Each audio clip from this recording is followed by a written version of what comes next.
আসসালামু আলাইকুম। সবাই কেমন আছেন? আশা করি সবাই ভালো আছেন। আলহামদুলিল্লাহ আমি ভালো আছি। মুরগি ছেড়ে পালন করুন, তাহলেই লাভ করতে পারবেন। মুরগি ছেড়ে পালন করলে আপনার খাবার খরচ অনেক অনেক কম লাগবে। আপনার সব দিক থেকেই ভালো হবে। আর এই মুরগি ছাড়া করতে হলে, ছেড়ে পালন করতে হলে তো জায়গার প্রয়োজন। মাঝে মধ্যে মনে হয় যে মুরগি ছেড়ে পালন করার জন্য গ্রামে চলে যাই।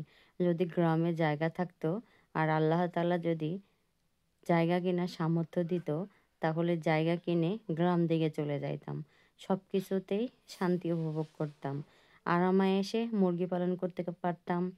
একদম পিওর পিওর শাক সবজি সব কিছু খাইতে পারতাম।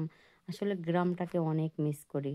সেই ৬টা বছর ৭টা বছর ধরে যে শহরে আসছি, তারপর থেকে মনে হয় জীবনের নতুনত্ব এসেছে, কিন্তু সেই গ্রামীণ জীবনটা অনেক মিস করি। কারণ গ্রামীণ জীবনের মধ্যে অনেক শান্তি আছে। এই যে মুরগি পালন করে আটকে কোনো ক্রমেই শান্তি পায় না। না মুরগি বাহিরে যাইতে পারে, না বাহিরে ওদেরকে যাইতে দিতে পারি। কোনো ক্রমেই কোনো কিছু হয় না। ওদেরকে ছাড়ায়া রাখতে পারি না।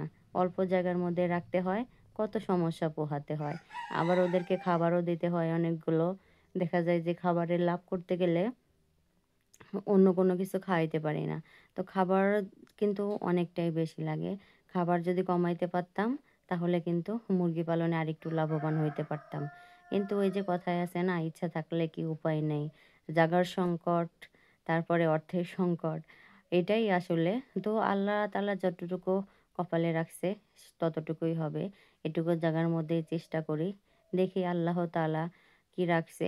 যদি আল্লাহ তাআলা বেঁচে রাখে, সামনে কোনো কিছু করতে পারি, তো চেষ্টা করব ইনশাল্লাহ গ্রামের মধ্যে কোনোদিন যদি যাইতে পারি জায়গা কিনে, তারপর বড় করে সেট করে মুরগি পালন করব ইনশাল্লাহ। আপনারা সবাই দোয়া করবেন যাতে সেই আশাটা পূরণ হয়। আমার এতটা পরিমাণ এখন ইচ্ছা হয় যে আমার এই মুরগি পালন, আমি সব ধরনের মুরগি পালন করি। কিন্তু এই যে আমার জায়গার সংকট, এতই সংকট, এতটুক জায়গার মধ্যে আপনারা যদি সামনাসামনি এসে আমার বাসাটা দেখতে পারেন, তাহলে বুঝতে পারবেন যে কতটুকু জায়গার মধ্যে আমি মুরগি পালন করি আর হাঁটা চলাফেরা করি। সংসারে পুরোটা কাজ এইটুকু জায়গার মধ্যে করতে হয়। তাহলে বুঝতেন যে কতটা কষ্ট করি।